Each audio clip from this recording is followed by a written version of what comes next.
Hello guys, welcome back to my channel. If you're new, welcome. My name is Monica and today I wanted to go ahead and rank the last 10 eyeshadow palettes I've brought into my collection. I've seen a lot of people do these type of videos. They've gotten really popular recently and I thought it'd be really fun. So I've actually started keeping track of my palette purchases and PR gifts over the last couple of weeks, and I finally hit, I think I hit like 10 or 12 the other day, and I was like, oh, let me finally go ahead and film this video. So they're not going to be full reviews for all of these palettes, because to be frank, there's a couple of them that I've barely swatched, so you're not going to get a full review here. Some of these I've already done videos on that I will link up at the cards once we get to them, and some of them I'm hopefully going to review a little bit further down the line. So I'm going to go ahead and rank these from, let's do least favorite all the way up to my favorite recently.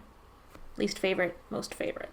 So starting at the very bottom, unfortunately, I'm going to bring in the Butterfly palette from the Makeup Revolution and Corpse Bride collection. I did do a first impressions video. I'll go ahead and throw that up in the cards if you missed it, for all the palettes in this collection, and this was just my least favorite. The pan sizes are the smallest, and you can tell that there's a noticeable difference in the formula of these eyeshadows versus the rest of the eyeshadows and the rest of the palettes.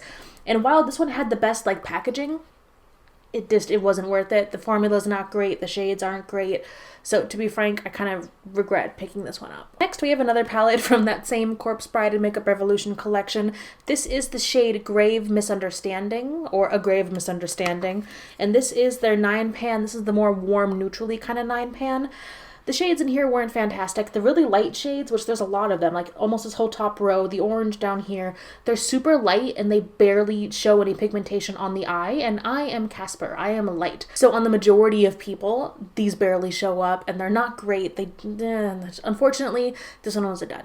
Alright, next we're getting into some palettes that I just haven't tested enough to have a full thoughts or full review on. The first one is the BH Cosmetics Party in Puerto Rico palette, and I picked this one up just because I really wanted to try one of their travel palettes, because BH Cosmetics has a really large line of palettes based on different cities or locations, and I'm Puerto Rican, so I was like, oh, it's a warm palette. I probably have all these shades before, but I liked the presentation and I liked the palette, so I picked it up. I've only swatched a few of the shades. I haven't actually used it yet, so I do want to get some use out of this, and then I'm going to include it. I don't think I'll do a full review video for it by itself. I'm thinking in an upcoming review roundup, or maybe even in a bonus video, I'll include my review. Alright, I'm cheating a little bit here with this next entry, because technically this would be number 6 out of the 10 rankings. Technically, it's 4 palettes that I'm just going to include as one, and these are all of the new Wet n Wild Color Icon palettes. This palette is called Call Me Sunshine. This palette is called Heart and Soul. This palette is called Lights Out, and it looks beautiful, doesn't it? And this palette is called Nude Awakening. So I don't know if you'll remember, in their old packaging and possibly the old formula, they had a palette called Nude Awakening. So what I'm still not 100% sure is if they've just changed the packaging and made these a little bit more, not cohesive, but a little bit easier, a little bit more standard. I'll throw a picture of their old packaging, because I used to have some of their palettes. I think I have 1 or 2, so either I'll throw a picture that I've taken side by side so you can see the difference, or I'll look it up online. But this is a bit more of I don't know how to explain it. It's a bit more cohesive, put together in equally sized pans like this, whereas previously they had different size pans and the packaging was just a little bit meh. This is actually a lot nicer packaging, but I have not been able to test all these thoroughly out. I've only swatched a few of them and tried one on my eyes, but I don't know yet if this is the original formula in new packaging or if this is new packaging and a brand new formula. So I originally only had, the first 2, I think I had Nude Awakening and Heart and Soul, and I was going to test these out, and then while I was out shopping on a CVS, I picked up the other 2 because I finally found them in store. So these I might do a full video on, just because I am so passionate about affordable eyeshadow. I like eyeshadow overall, but as someone who, when I first got into makeup, couldn't afford anything, and then I had to save up for a Wet n Wild palette, I appreciate a good, affordable, great formula in my eyeshadow palettes. And Wet n Wild, I gotta say, unfortunately, they are very hit or miss.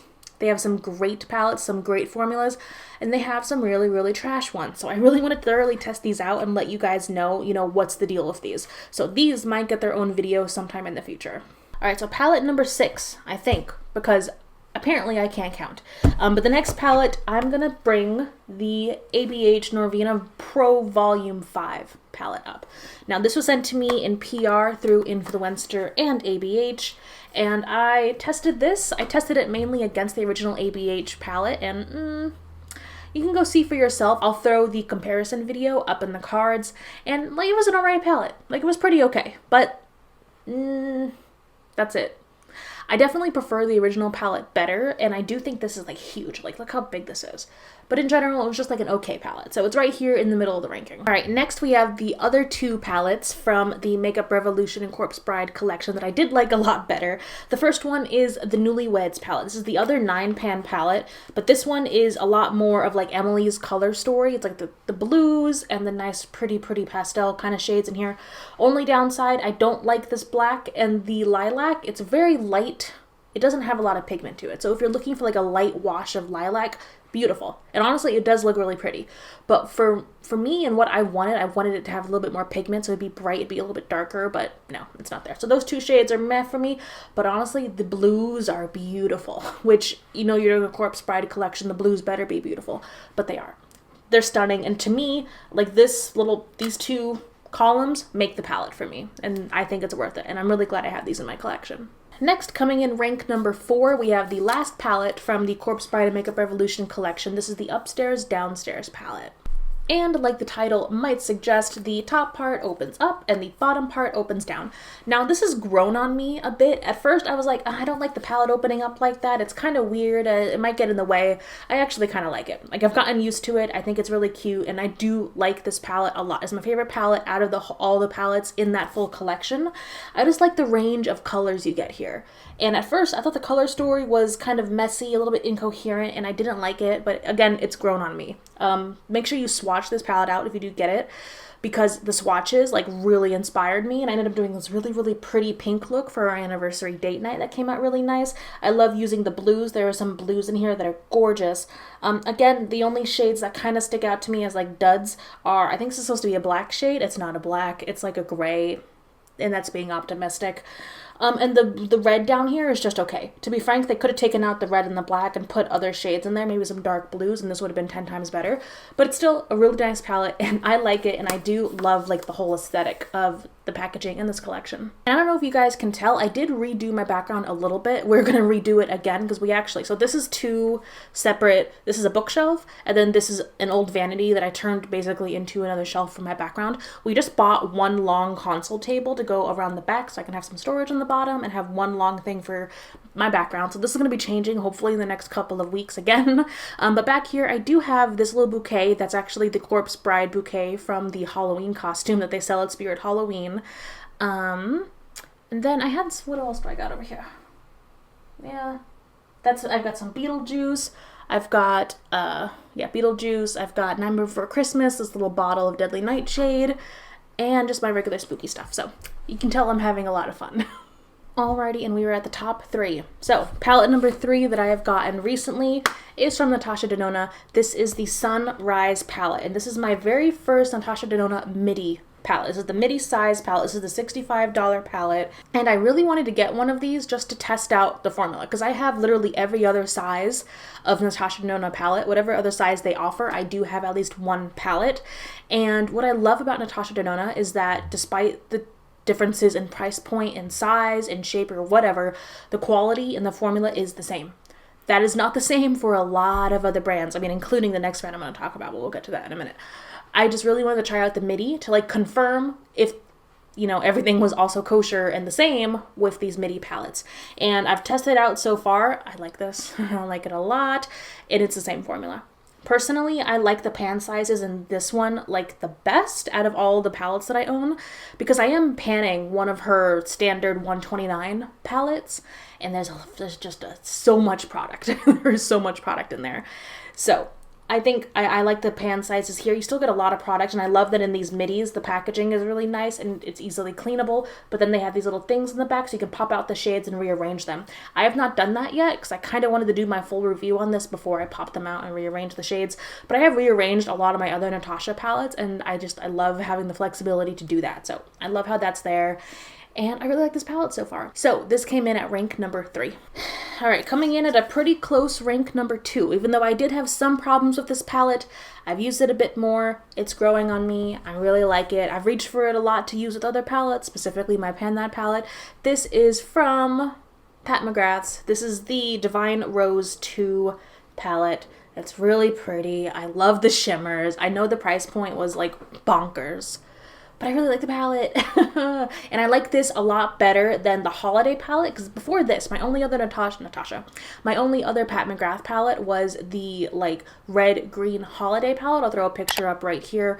That was not, to me, there was a difference in formula between that one and this one. I liked this one a lot better. So personally, I'm gonna stick to just her standard kind of size palettes, just like this. There's been 1 or 2 others that I've been tempted by. I don't know if I want to pick one up during the Sephora sale that's upcoming, but I really like this. I'm reaching for it quite a lot since my review video. If you missed the review video, I'll throw it up in the cards. And thankfully, we have not had any more accidents. If you missed my review video, one of the shades just completely popped out of my palette and broke on the floor, despite me doing nothing to the palette, and I had to repress it. Thankfully, nothing else has happened since. But I've been reaching for this palette actually, more than I thought I would, which does surprise me, and I really like it. But the palette was not quite number 1. The number 1 spot in my last 10 palettes is held by not the newest actually, another one just came out. One of the new Natasha Denona mini palettes. This is the Mini Xenon. I love this palette, frankly, because technically I was already gonna like buy this before they like announced it. I really wanted to try a Natasha Denona black shadow, and I was gonna buy the individual black shadow, and that individual black shadow for one shadow is like $29. It's ridiculous, but apparently it's like the best black shadow out of all the black shadows in the entire universe. So I really wanted to try it. Before I bought that, they came out with this Mini Xenon, so it's like literally for $4 less, you can get the black shadow and a whole smoky eye. And I was like, I can't deny that. That's great. So I've been testing this out. I love the palette. It's a great, foolproof smoky eye. It's just really, really pretty. And I got to try Natasha Dodonna black shadow, which, I'm kind of glad I got this because it's a decent black shadow, but is it like the best black shadow out of all black shadows, forever and ever? Probably not, So while the black shadow is not revolutionary by any means, I'm really glad I got this palette, and I've been enjoying it so much.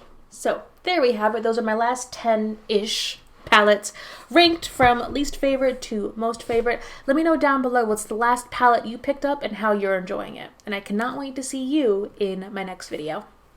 Bye.